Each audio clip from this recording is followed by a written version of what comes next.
কক্সবাজারের টেকনাফ উপজেলার হোয়াইক্যাং সীমান্তের ওপারে মিয়ানমারে আবারও গোলাগুলি ও বিস্ফোরণের ঘটনা ঘটেছে। এতে সীমান্তবর্তী বাংলাদেশের কয়েকটি এলাকায় বাড়িঘর কেঁপে ওঠে। মিয়ানমার থেকে ছোড়া গুলি এসে কিছু বাড়ির টিনের চাল ভেদ করার অভিযোগও পাওয়া গেছে। নতুন এবং ফিরে আসা গ্রাহকদের জন্য নগদে চলছে ক্যাশব্যাক সহ প্রতিদিন হাজারো উপহার জেতার সুযোগ। হবে আশা আর ফেরা, সারপ্রাইজ সেরা।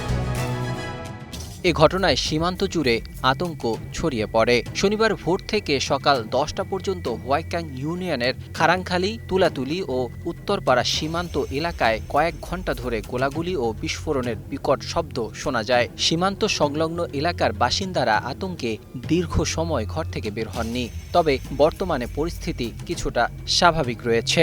সীমান্তের একাধিক সূত্র জানায়, মিয়ানমারের রাখাইন রাজ্যের আরাকান আর্মির সঙ্গে দেশটির রোহিঙ্গা সশস্ত্র গোষ্ঠী আরাকান স্যালভেশন আর্মি এবং আরাকান রোহিঙ্গা সলিডারিটি অর্গানাইজেশনের মধ্যে এ সংঘর্ষ হয়।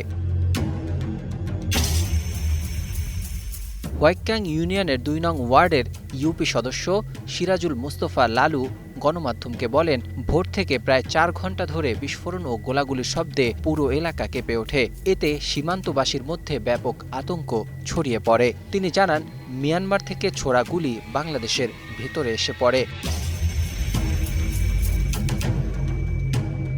হোয়াইক্যাং পুলিশ ফাঁড়ির ইনচার্জ এসআই খোকন কান্তি রুদ্র গণমাধ্যমকে বলেন, ভোর থেকে সকাল পর্যন্ত মিয়ানমার সীমান্ত থেকে প্রচুর গোলাগুলির শব্দ ভেসে আসে। কয়েকটি বাড়িতে গুলি পড়ার খবর পাওয়া গেছে। বিষয়টি নজরদারিতে রাখা হয়েছে।